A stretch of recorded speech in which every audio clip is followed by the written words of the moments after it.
বাংলা হরোস্কোপে স্বাগতম। আজকের আলোচনার বিষয় আওয়ামী লীগ সরকারের আমল বনাম ইউনূস সরকারের 11 মাস। মূল আলোচনায় যাবার আগে আপনাদেরকে দুটি কথা বলতে চাই। আপনাদের স্ক্রিনে একটি হোয়াটসঅ্যাপ নাম্বার দেখতে পাচ্ছেন। এই নাম্বারে আপনারা আমার সঙ্গে যোগাযোগ করতে পারেন গণনার জন্যে, আপনাদের ভবিষ্যৎ জানার জন্য। রাজনৈতিক নেতাকর্মী, এমপি বা যারা আগামী সংসদ নির্বাচনে অংশগ্রহণ করবেন, তারা আমার কাছ থেকে গণনার মাধ্যমে তাদের ভবিষ্যৎ জেনে নিতে পারেন। আরেকটি অনুরোধ করব, আপনারা আমার চ্যানেলটিকে লাইক শেয়ার করবেন, সাবস্ক্রাইব করবেন। আপনাদের কাছ থেকে আমার এটি প্রত্যাশা। মূল আলোচনায় আসছি দর্শক। আমরা সকলেই জানি 24 সালের 5ই আগস্ট আওয়ামী লীগ সরকারের পতন হয়েছে। 8ই আগস্ট ডক্টর মোহাম্মদ ইউনূস সাহেব রাষ্ট্র দায়িত্ব নিয়েছেন, প্রধান উপদেষ্টা হিসাবে রাষ্ট্র পরিচালনা করছেন। তাকে সহযোগিতা করছেন তারই পছন্দের বা তারই মনোনীত একদল উপদেষ্টা।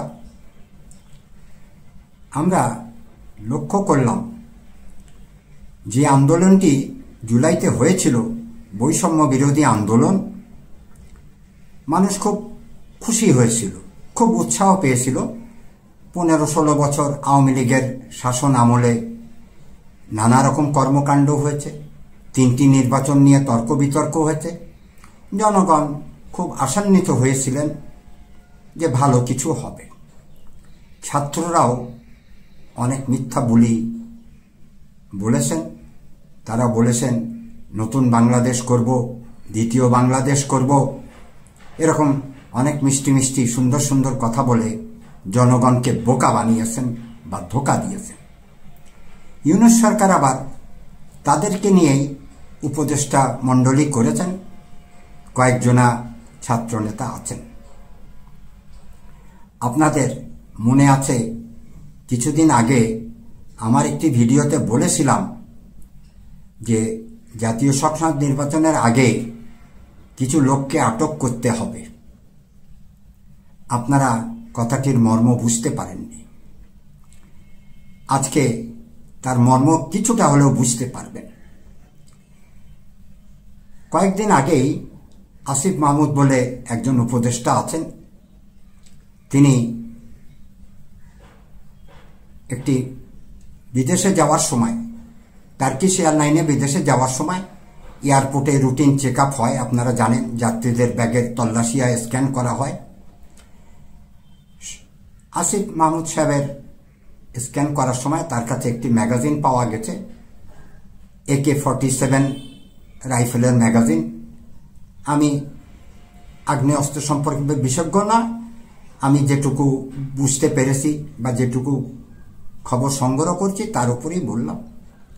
আসিফ মাহমুদ সাহেব আবার এটিকে তার পিএসের কাছে দিয়ে তিনি চলে গেছেন।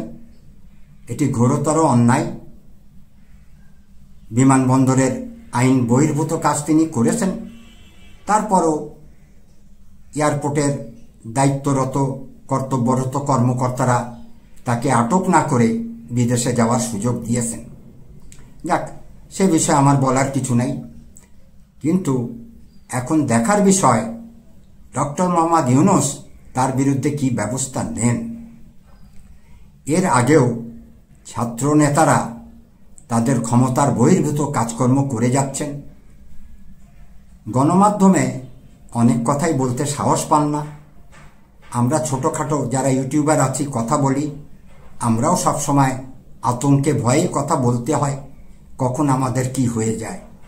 দুটি কথা বলতে গিয়ে নিজেদের জান খোয়াবো বা বিপদে পড়বো, মার খাবো, এটুকু ভয় তো আমাদের সকলেরই আছে। সুতরাং কথা বলতে হলে সাবধানেই বলি। দেশের জনগণ এখন বলছে শেখ হাসিনার সরকার ভালো ছিল, আওয়ামী লীগ ভালো ছিল।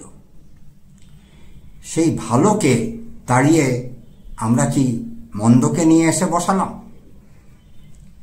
ডক্টর মোহাম্মদ ইউনূস বিজ্ঞ, বয়স্ক, অভিজ্ঞতা সম্পন্ন একজন ব্যক্তি। আমার অন্য ভিডিওতে দুঃখ করে বলেছিলাম, দেশে কি ভালো লোক ছিল না? 100 ভালো লোক কি তিনি খুঁজে পাননি? আপনাদের নিশ্চয়ই মনে আছে। আমি গণনা ভিত্তিক কথা বলি, গণনার কথা বলে আপনাদেরকে এই ভিডিওকে আতঙ্কিত করব না। আগামী দিনগুলি আমাদের কেমন হবে আরেক ভিডিওতে বলবো।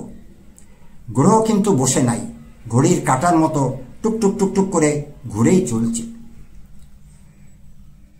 ছাত্র নেতাদের অপকর্মের শেষ নাই।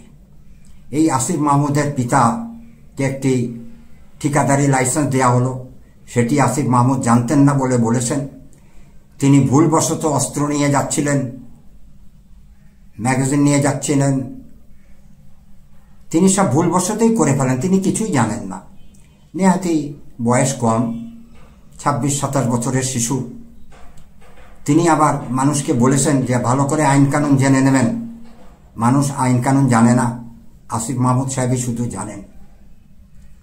এছাড়াও ইউনূস সাহেব যে দলটি তৈরি করলেন এনসিপি, তাদের কর্মকাণ্ডও ভালো নয়। তারাও অনেক ক্ষমতার বহির্ভূত কর্মকাণ্ডের সঙ্গে জড়িত। এরকম পরিস্থিতি যদি দেশে চলতে থাকে, আগামী নির্বাচনে কি হবে আপনারা বুঝতেই পারছেন। এরা এয়ারপোর্টে অস্ত্র নিয়ে যায়, নির্বাচন কমিশনে বা ভোট কেন্দ্রে অস্ত্র নিয়ে যাওয়া এদের জন্য কোনো ব্যাপার না। হয়তো ইউনূস সাহেব একটি ভালো ভোট জনগণের জন্যে, জনগণকে উপহার দিতে চাচ্ছেন, কিন্তু এই সমস্ত লোককে সঙ্গে নিয়ে তার সে আশা পূরণ হবে বলে আমি মনে করি না। ইউনূস সাহেব মস্ত বড় ভুল করেছেন, একটি নয়, দুটি নয়, অনেকগুলি ভুল করেছেন। ইউনূস সরকারকে এ সমস্ত সন্ত্রাসী দুর্নীতিবাজ উপদেষ্টাদেরকে তারকে বার করতে হবে। এদেরকে এখনই বহিষ্কার করা প্রয়োজন। এই সমস্ত সন্ত্রাসী ছাত্র নেতাদের নিয়ে তিনি সুষ্ঠু নির্বাচন করবেন, জনগণের আশায় হতাশাগ্রস্ত করে দিচ্ছেন। জনগণের আশা সব মিথ্যা হয়ে যাচ্ছে। এমন এমন সন্ত্রাসী ইউনূস সাহেবের উপদেষ্টাদের মধ্যে আছেন, ভাবতেই লজ্জায় আমাদের মাথা হেঁট হয়ে যায়। আওয়ামী লীগ আমলেও আমার মনে হয় না 15 বছরে কোনো মন্ত্রী বা আওয়ামী লীগের নেতাকর্মী এরকম ম্যাগাজিন বা অস্ত্রসহ এয়ারপোর্টে ধরা পড়েছে।